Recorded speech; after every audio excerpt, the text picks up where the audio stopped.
여러분 안녕하세요. 코스인 길기호입니다. 소위의 신축년 새해를 맞아 모든 화장품 기업 여러분들에게 건강과 행운이 깃드시기를 기원합니다. 코스인은 매년 전문가분들을 모시고 올 한 해의 이슈를 살펴보는 전문가 자담회를 실시하고 있습니다. 올해에도 지난해에 이어서 세계적으로 충격을 주고 있는 코로나19에 대응하는 팬데믹 시대에 2011년 화장품 산업을 전망한다로 타이틀을 정해 실시합니다. 올해 화장품 업계는 위기 극복을 통해 내실을 다지고 디지털 변화를 가속화해 생존 전략을 몰두할 것으로 보여집니다.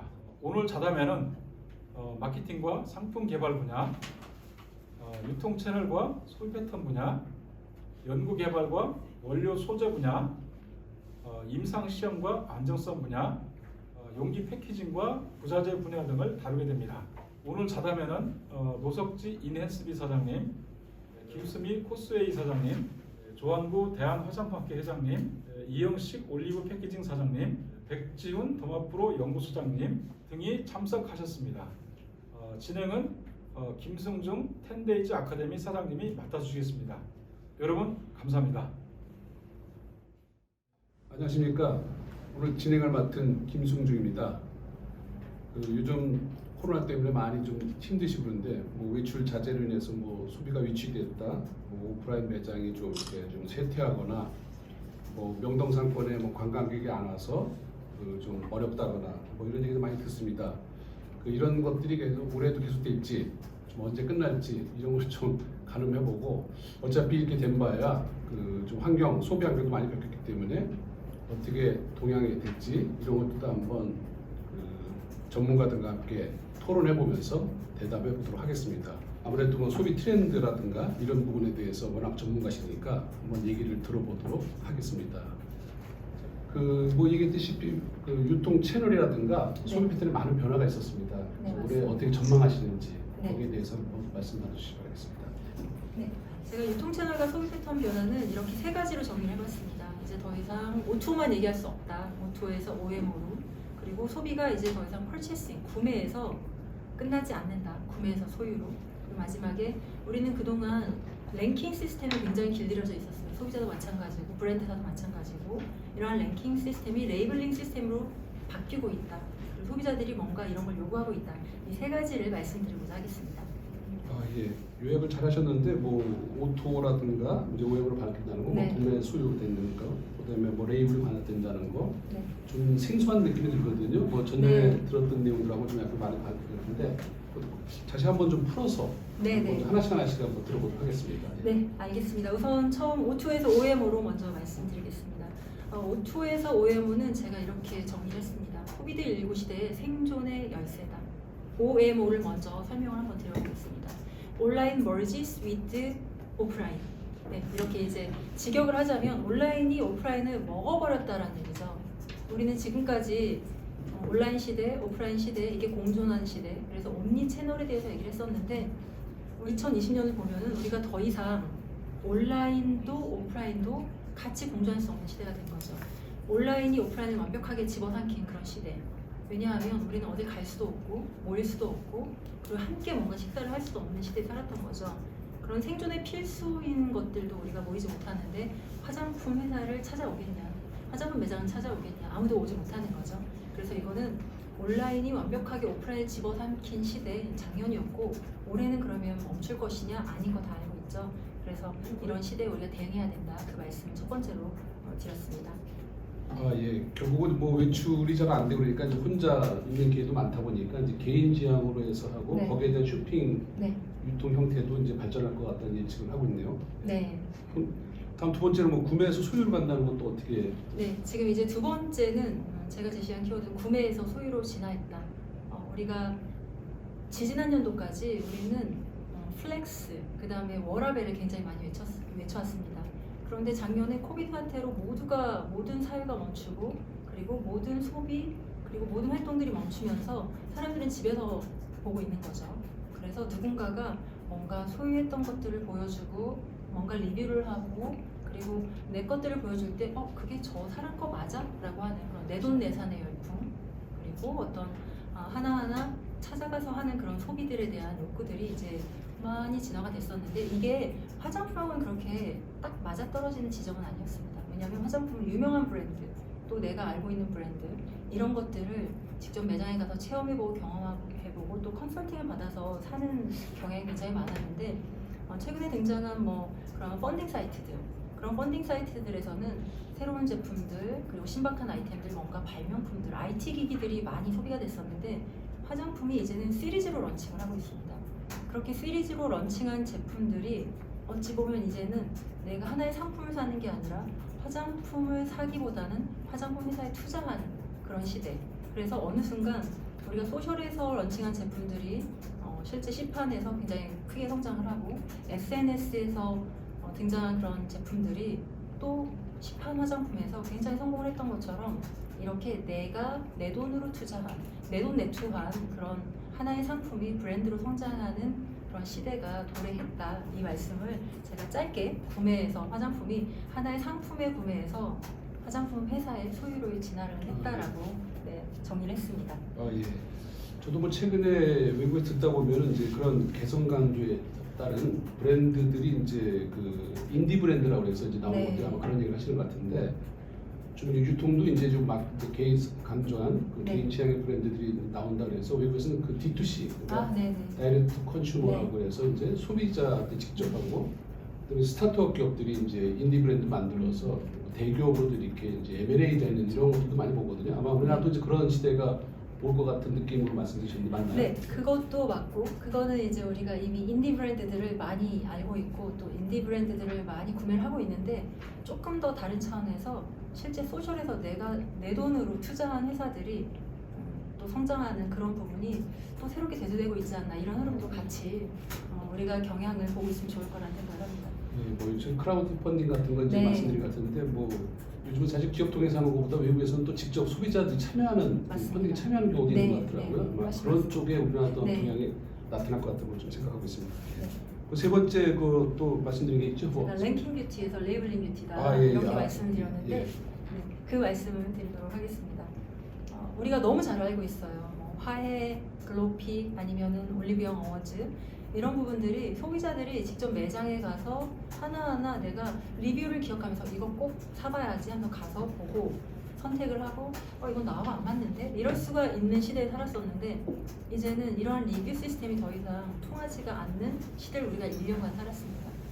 이 시대를 살아내면서 소비자가 뭐를 요구하기 시작했냐면 다 됐고 나한테 맞는 거를 좀 찾아줘봐 이런 얘기들을 하기 시작한 거죠. 물론 소비자가 직접 얘기한 건 아닙니다. 소비자가 그런 데 반응을 했다는 얘기죠. 그래서 작년 한 해 MBTI 열풍이 굉장히 광풍을 일으켰어요.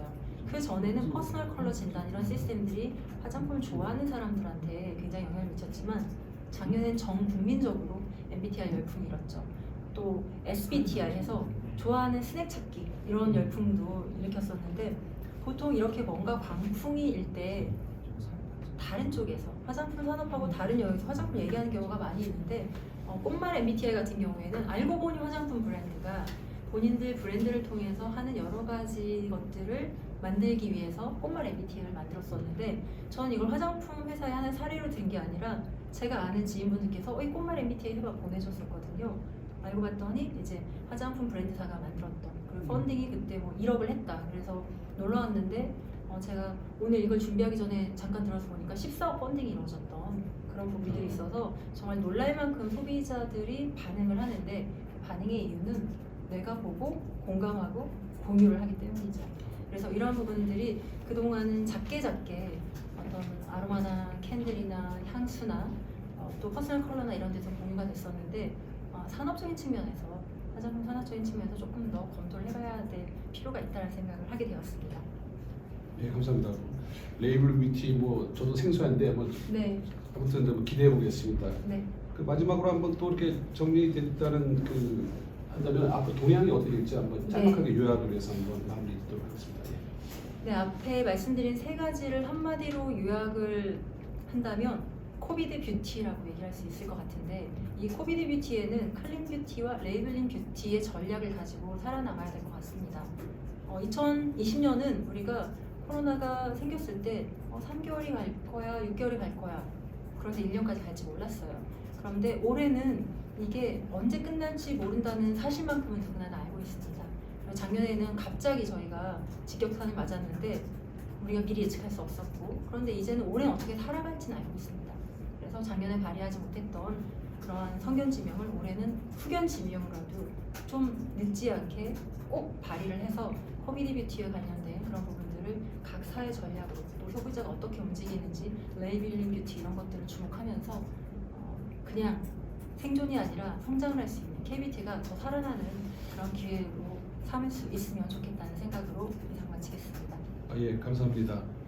마무리하는 거 보니까 이제 뭐 어차피 이제 코비드로 인해 가지고서 뭐 위드 코로나냐 무슨 네. 뭐 포스트 코로나냐 그러는데 언젠가는 끝나게 되겠죠. 이제 끝날 텐데 아마 문화는 그래도 바뀌어서 대응하지 네. 않을까 하는 생각 듭니다. 공감하십니까? 네, 코비드는 끝나지만 애프터 코비드가 또 올 거라는 생각을 이제는 할 수밖에 없을 것 같습니다. 그래서 어떤 메르스나 사스나 아니면 조류독감처럼 다음에 뭐가 오기 전에 이제는 이러한 위기를 늘 그냥 우리 삶과 함께 사는 자세가 각사 브랜드사가 가져야 될 게 아닌가 생각을 하고 있습니다. 아무튼 소비 패턴이 크게 좀 바뀔 것 같다. 네. 그렇게 이제 마무리하도록 하겠습니다. 네, 알겠습니다. 네. 수고 많으셨습니다. 수고하셨습니다. 감사합니다. 네.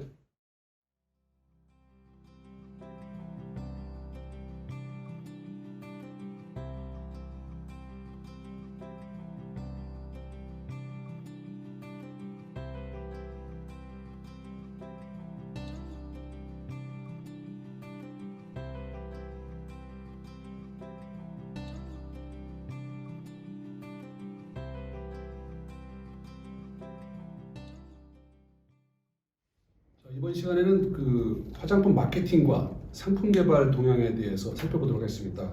오늘 대담에 응해 주실 분은 인앤스비 노석지 대표님 모셨습니다. 예, 반갑습니다. 네, 안녕하세요. 안녕하세요. 예, 네, 안녕하세요. 인앤스비 노석지 대표입니다. 예. 우선 기본적으로 이제 마케팅 시장 동향 뭐 많은 아실 것 같은데 그래도 한번 짤막하게 간략하게 한번 동향 전망 한번 살펴봐 주시기 바라겠습니다. 아, 네. 사실 다들 아시고 계시는 내용이라고 생각을 합니다. 그래서 제가 한마디로 요약을 한다면 이 위드 코로나 시대, 팬데믹 시대에도 화장품 시장은 지속적으로 성장하고 있다. 특히 글로벌 마켓도 성장하고 있고 한국 시장뿐이 아니라 이제 어려운 시점에도 계속 성장하고 있다는 게 되게 중요하고요. 다만 과거하고 다른 건 이제는 패러다임이 좀 바뀌었다고 하잖아요.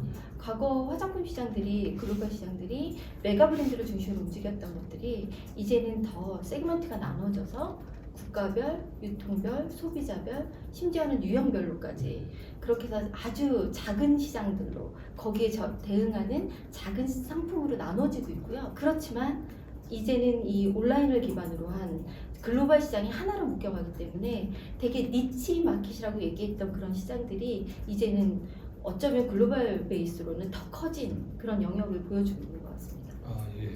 그럼 제가 듣기로도 뭐 인디브랜드 엑스포가 생길 정도로 이렇게 좀 개인 중시라든가 그 스타트업 기업들의 브랜드들을 많이 또 큰 업체에서 네네. 눈독을 들이고 있는 것 같은데 네. 거기에 대한 사례로 한번 좀 설명해 주실 수 있겠습니까? 아, 네. 과거의 중국 시장을 저희가 볼 때는 대부분 이제 왕홍 마케팅이나 왕홍 브랜드 얘기를 했었잖아요. 근데 이제는 왕홍 자체도 마케팅적으로 효율이 떨어진다고 얘기를 하고 있고요.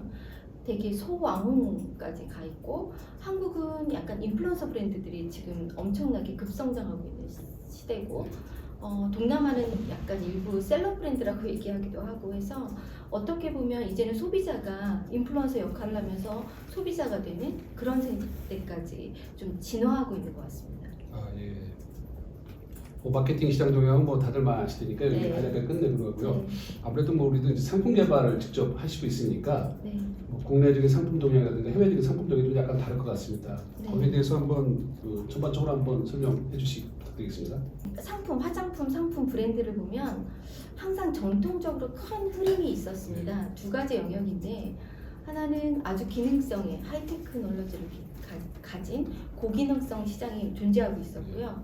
또 한편으로는 이 여러 가지 환경 이슈라든가 이런 것 때문에 더 자연주의를 더 지향하는 이런 커다란 두 가지의 흐름이 보통 존재를 했잖아요. 근데 이 위드 코로나 시대가 되면서 이 경향이 더 극대화되고 있다고 저는 보여집니다. 그래서 어떻게 보면 더모나 코스메티컬이 더 강화되긴 하겠지만 이게 구체적으로는 기능적으로 보면 항균, 뭐 항염, 진정, 그 다음에 이것이 또 미니멀 처방이나 어떤 방어의 디펜스, 뭐 안티더스트라든가 이런 쪽으로까지 가져가는 흐름이 하나가 존재를 하는 것 같고요.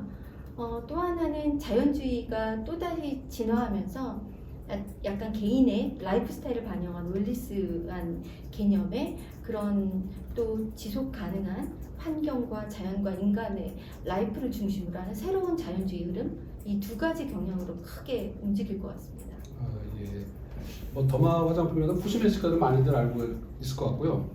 뭐 아까 개인적으로 하는 건 지속 가능성인데 구체적으로 제가 듣기로는 뭐 이렇게 그 농장에서 직접 이렇게 원천적인 거를 강조하거나 바로 이제 소비자 피부까지 온다. 뭐 팜투 페이스라든가 뭐 이런 것들, 팜투 테이블 이런 것들 나오는데 네. 거기에 대한 사례 혹시 알고 계시면 한번 좀 보충 설명 좀 드리겠습니다. 사실은 지금은 도시에서 팜이나 경영되는 게 되게 중요하잖아요. 네. 그리고 어떻게 보면 과거에 갖고 있는 그러니까 원료적인 것부터 윤리적인 그런 그 생성 이런 것부터 시작을 하지만 그거와 또 다른 환경적인 친환경적인 이런 경향들이 좀 많이 나오는 것 같습니다. 예. 그래서 환경 쪽에 하는 것들이 많이 대응이 되는 것 같습니다. 그럼 구체적으로 좀 이렇게 뭐 스킨케어라든가 메이크업 뭐 이렇게 동향으로 해서 나눌 수가 있을 것 같습니다. 그래서 거기에 대한 설명 좀 부탁드리겠습니다.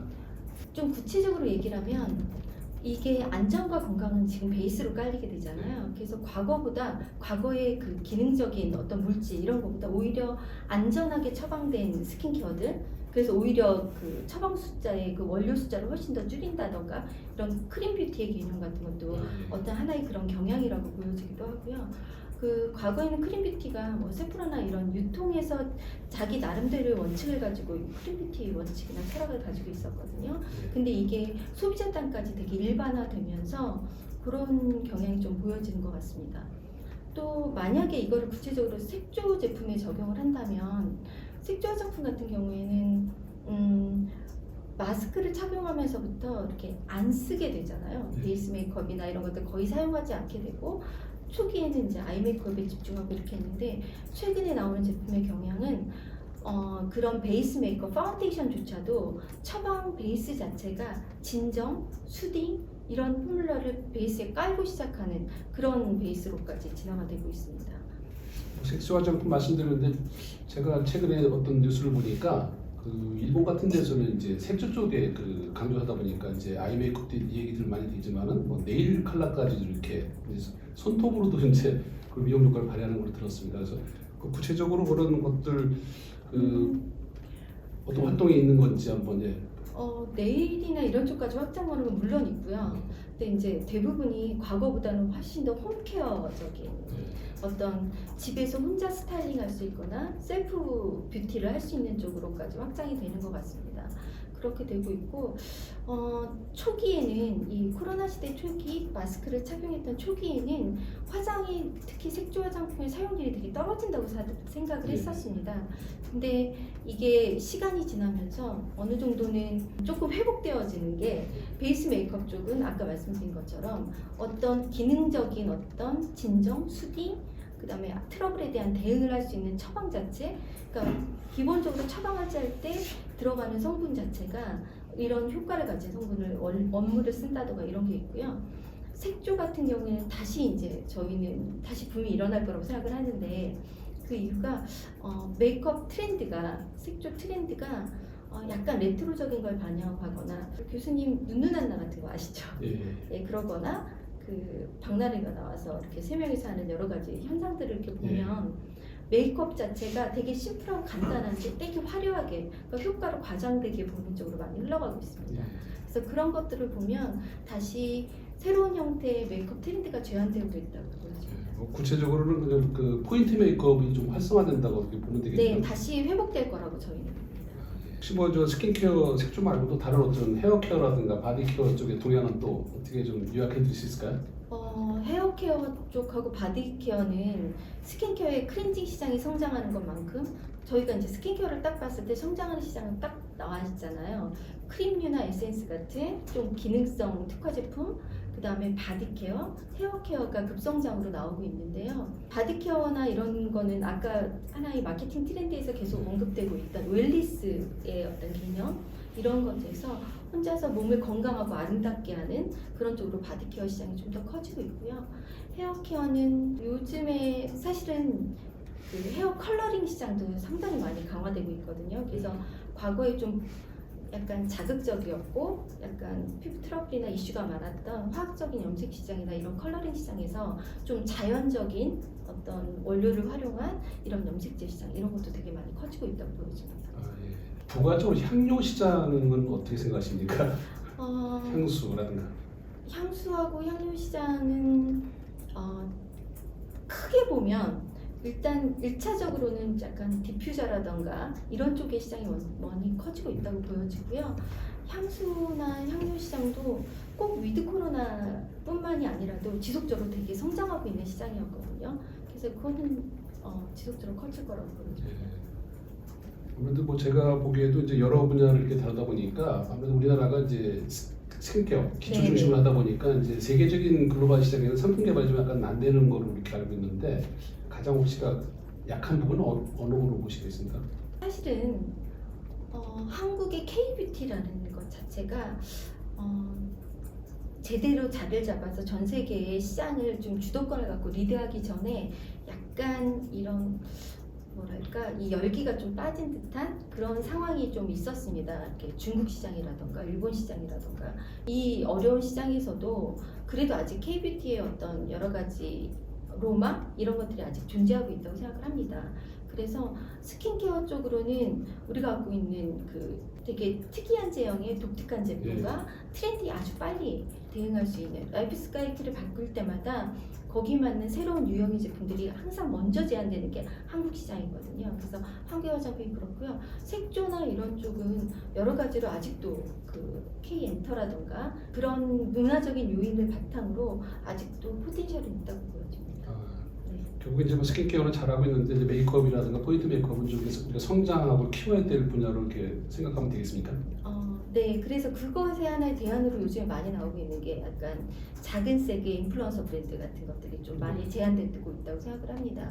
왜냐하면 이 온라인의 SNS 컨텐츠 시장 자체는 특히 이제 동남아나 이런 데는 아직도 엄청 유효하거든요. 많이 그래서 그런 쪽에 어떤 새로운 브랜딩을 가지고 색조 시장이나 이런 쪽으로 확장하는 거는 아직도 유효하고 효과적일 거라고 생각합니다. 예, 잘 알겠습니다. 그리고 이제 뭐 전체적으로 보면은 이제 그 우리 마케팅에서 혹시 트렌드 키워드 얘기하자면 상품에도 키워드가 있을 것 같고요. 네. 한번 그렇게 요약한다 그러면은 어떤 동향이라든가 전망에 대해서 앞으로 이런 것이 좀 괜찮을 것 같다. 키워드 한 5개 정도를 각축하신다면 뭐가 되겠습니까?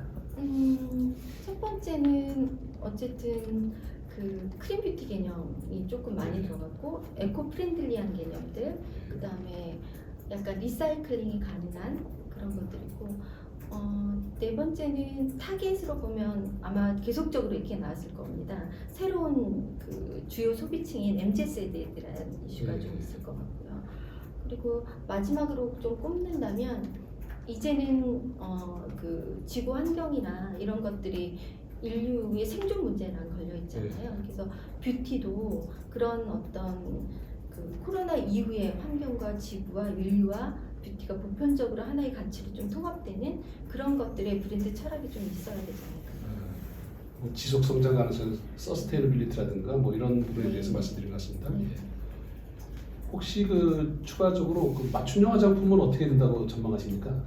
맞춤형 화장품은 상당히 이게 이제 약간 누구나 이 시장이 클 거라고 생각하고 기대치가 되게 높다고는 생각을 합니다. 근데 구현되기까지는 조금은, 왜냐하면 화장품이 갖고 있는 게 단순히 개인의 어떤 기능적인, 피부적인 아니면 갖고 있는 여러 가지 그 조건으로만 화장품이 개발되어지는 건 아니라고 저는 생각을 합니다. 다른 감성적인 요소들과 문화적 요소들이 있어야 되는데 맞춤형 화장품에서 그런 개인으로 주는 어떤 브랜드로서의 밸류 가치를 어떻게 맞춤형으로 전환시킬 수 있느냐는 조금 다른 문제라고 생각이 듭니다. 예. 그래서 베이스적인 것들은 많이 진보할 거라고 생각을 하고요. 다만 이게 이제 화장품의 뷰티가 갖고 있는 속성에까지 가기 위해서는 다른적인 밸류를 좀 더할 수 있는 그런 장치들이 좀 필요하지 않을까 싶습니다. 예, 잘하겠습니다.